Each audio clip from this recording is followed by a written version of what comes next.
very much for your time. Good evening, Sammy. The question many people ask, what's the end game? Well, we want to engage with the officials of EOCO and draw their attention to the obvious abuse of power, which we are observing, and clearly get them to understand that there's a reason for which somebody may be denied bail.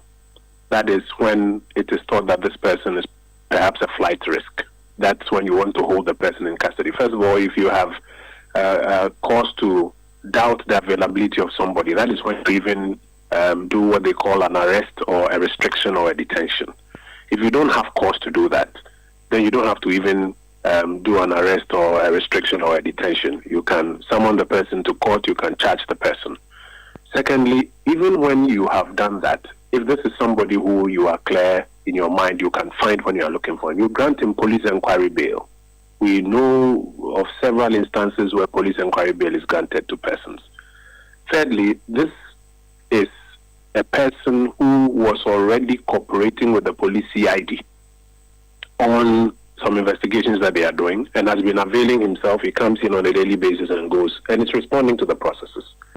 So what is the basis of the assumption that this person is more or less a flight risk, or that we can't find him if we are looking for him? For which reason, after he had left the police CID, a number of pickups have to accost him midway and arrest him in a manner that some of the bystanders or eyewitnesses have described as including physical assault on him. I have seen videos of people who captured it on video and who were later forced by Yoko officials to delete those videos, and who in the videos that we have seen are saying that he was assaulted when he was arrested. I can send some of these videos to you. So what is it that you can't find about, better than Chubosiako, for which reason we need all this drama? And now there's an obvious attempt to keep him locked up beyond 48 hours.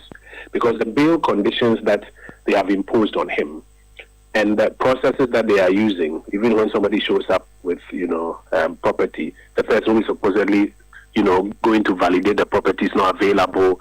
Let's wait tomorrow. It is obvious that they want to keep him in custody for more than 48 hours. It is plain. Everybody understands what's going on.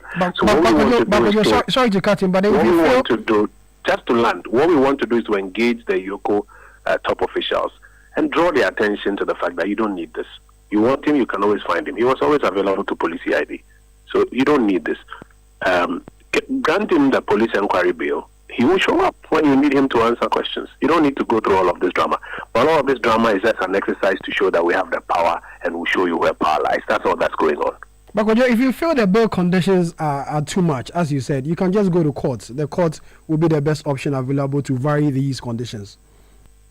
I don't want to go too much into that one, but as a game, have you forgotten what the NDC told us? That if you are dealing with somebody and he keeps telling you, go to court, don't go to court, because then he's more or less compromised the court. They were the ones who were telling us. But why would you want to high up the bail conditions that the person has to go to court? What is going on is an obvious attempt to show that, Ashanti region is your biggest base. This is your chairman.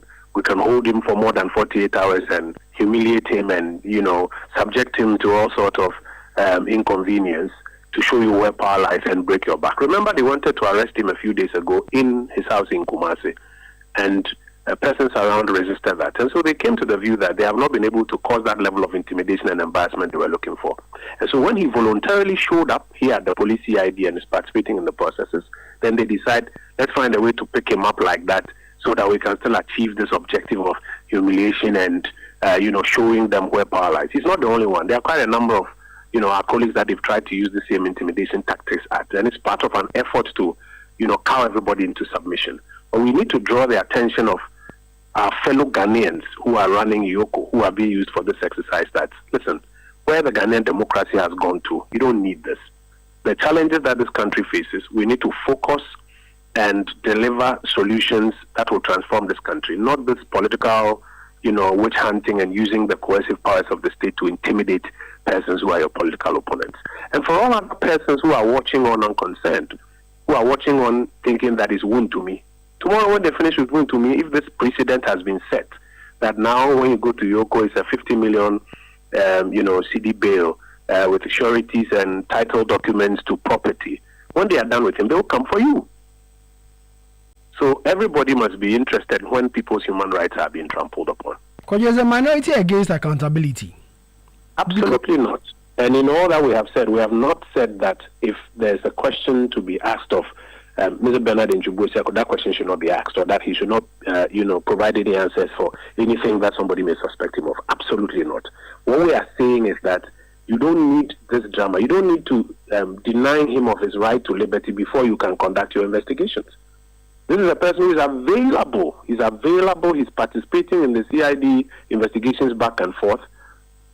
Why would you then, go to the extent that you are supposing he's a flight risk or he will not make himself available, and so you're arresting him and, incarcerating him, and that you go and bring people who have property worth 50 million cedis before you let him go home?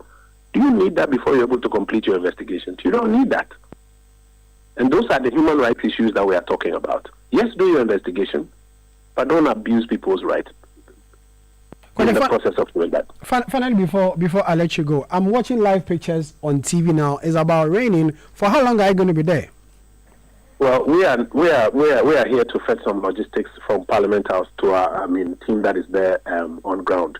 I don't know the latest decision on ground there. We will get there shortly. From here to Parliament, we walked literally when we were going. We are here to pick water and a few other things. We'll go back. We'll find the next steps.